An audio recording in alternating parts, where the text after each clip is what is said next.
Halo, assalamualaikum warahmatullahi wabarakatuh. Trending Asia dimanapun kalian berada, dari Sabang sampai Merauke, dari Miangas sampai Pulau Rote. Jumpa lagi bersama Trending Asia di sini yang akan membahas tentang DN Aidit, gembong PKI keluarga Habib Ba'alwi Yaman Selatan, yang ternyata silsilah dari Habib DN Aidit ini adalah sebagai cucu Fakih Mukodam. Ya, ternyata cucu Fakih Mukodam satu ini adalah menjadi gembong komunis di Indonesia dan menculik 7 jenderal serta perwira pertama Angkatan Darat di tahun 1965. Berikut videonya kita saksikan bersama-sama silsilah DN Aidit sebagai cucu Fakih Mukodam.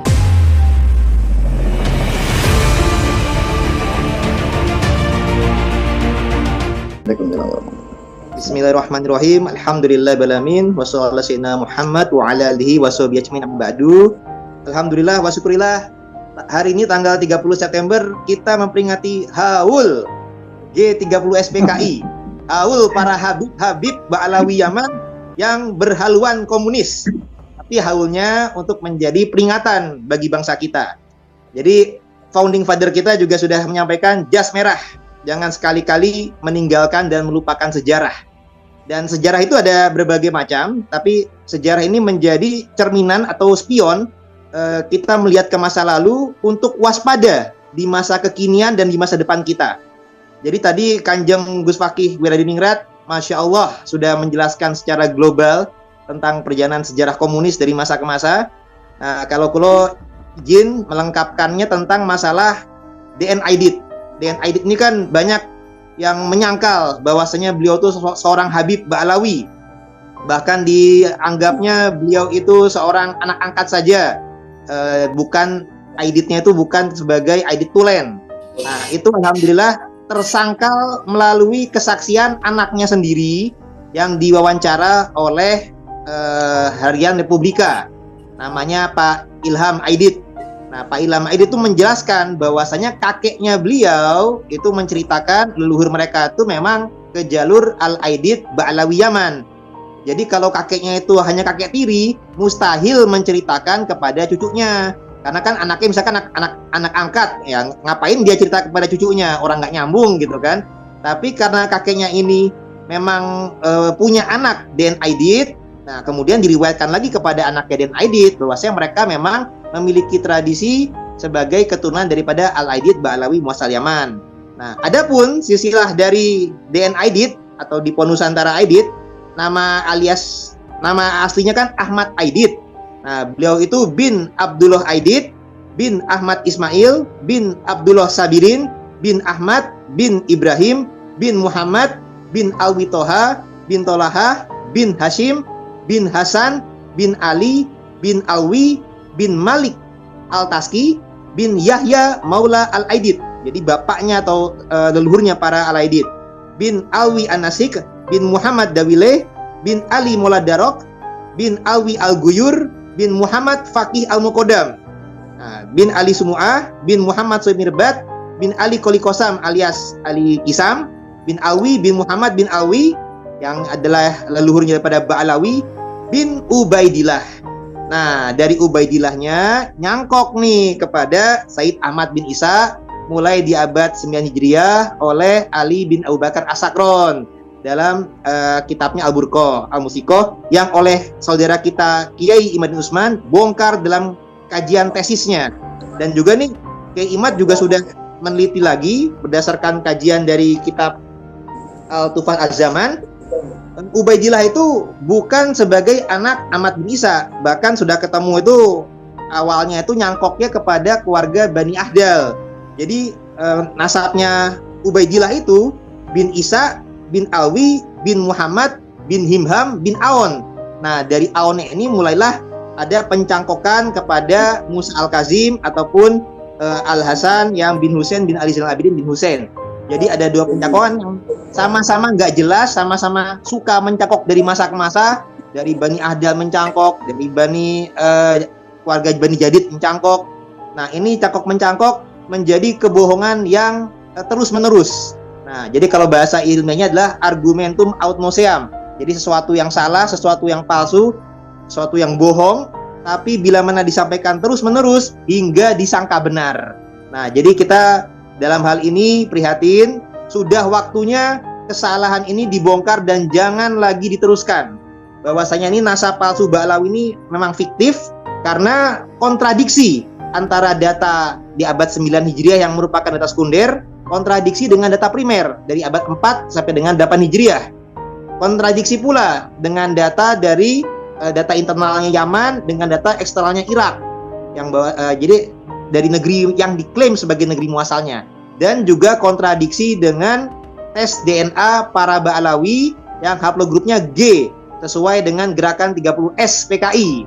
Nah, ini sampai dengan sekarang pun perlu diketahui, dalam gerakan 30S PKI mereka memang gagal di Indonesia, tapi mereka kemudian berhasil di tahun 1967 mendirikan satu-satunya negara komunis di Timur Tengah, yakni Yaman Selatan, yang bertahan sampai dengan tahun 1990. Jadi mereka gagal di Indonesia, tapi mereka berhasil di negeri muasalnya mendirikan negara komunis di Timur Tengah, satu-satunya Yaman Selatan. Dan meskipun dari tahun 1990 sudah menyatu, tapi sampai sekarang masih ada partainya, Partai Komunis Sosialis Yaman, yang mana sekjennya sampai dengan saat ini masih dari kalangan Habaib Ba'alawi Muasal Yaman. Namanya Habib Abdurrahman Assegaf. Nah, jadi kalau di Nusantara ini ada Habib yang klaim maling, teriak komunis ke sana sini, padahal merekalah yang bagian daripada keluarga besar komunis. Di Indonesia, dari masa ke masa, korban PKI tidak ada satupun yang Ba'alawi, tapi adanya malah gembong-gembong PKI yang malah Ba'alawi. Yang tadi sudah kami jelaskan, Den Aidit, Sofyan Barakbah, Fahrur Barakbah, bahkan juga ada yang menulis buku biografi berjudul John Sakafa, itu ditulisnya oleh Yahya Assegaf, ayah daripada Hani Assegaf.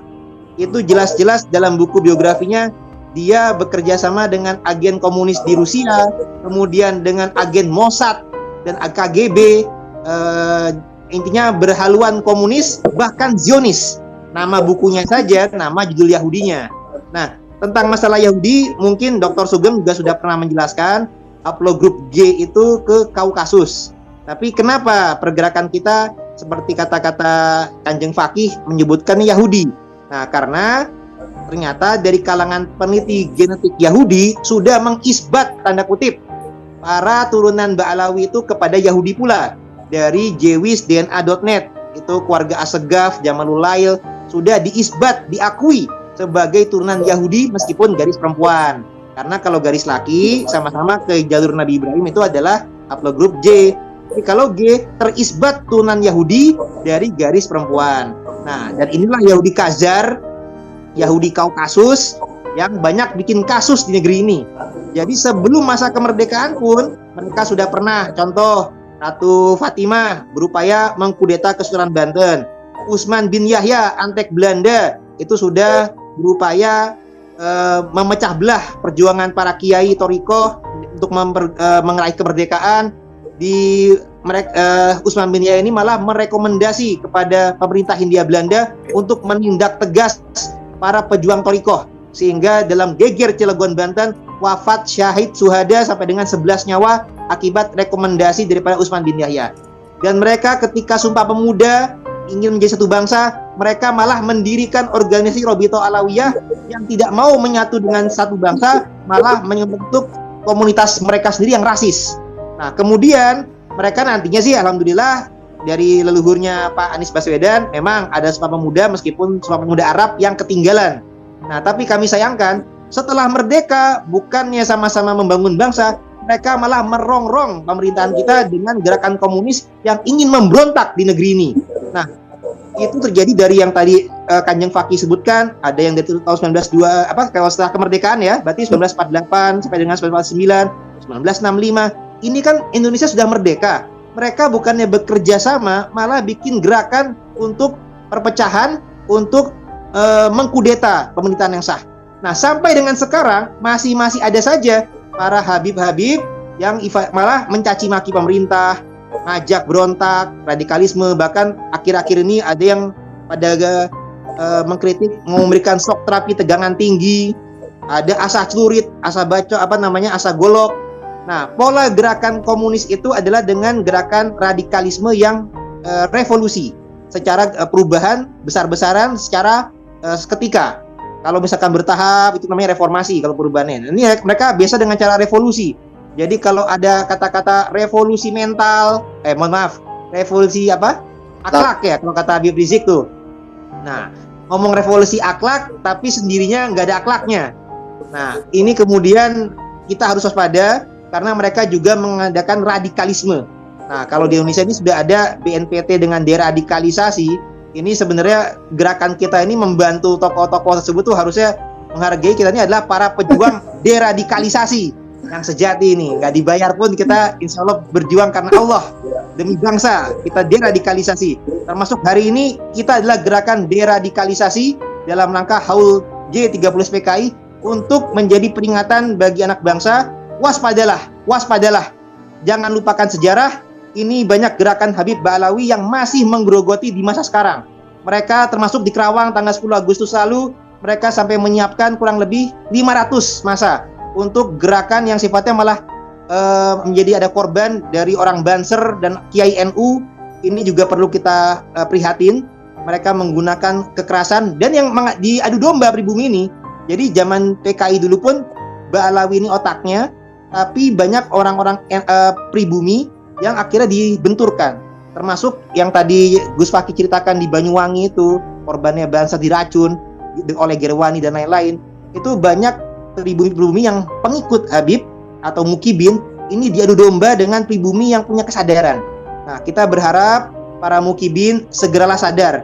Kami memang tidak bisa untuk merubah keyakinan daripada keluarga Habib Ba'alawi karena mereka sudah doktrin turun-temurun. Ya moga-moga aja sadar. Tapi para Mukibin segeralah sadar.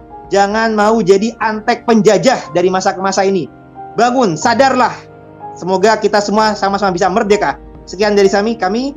Wallahu muwaffiq ila aqwamit thoriq. Assalamualaikum warahmatullahi wabarakatuh. Waalaikumsalam warahmatullahi wabarakatuh.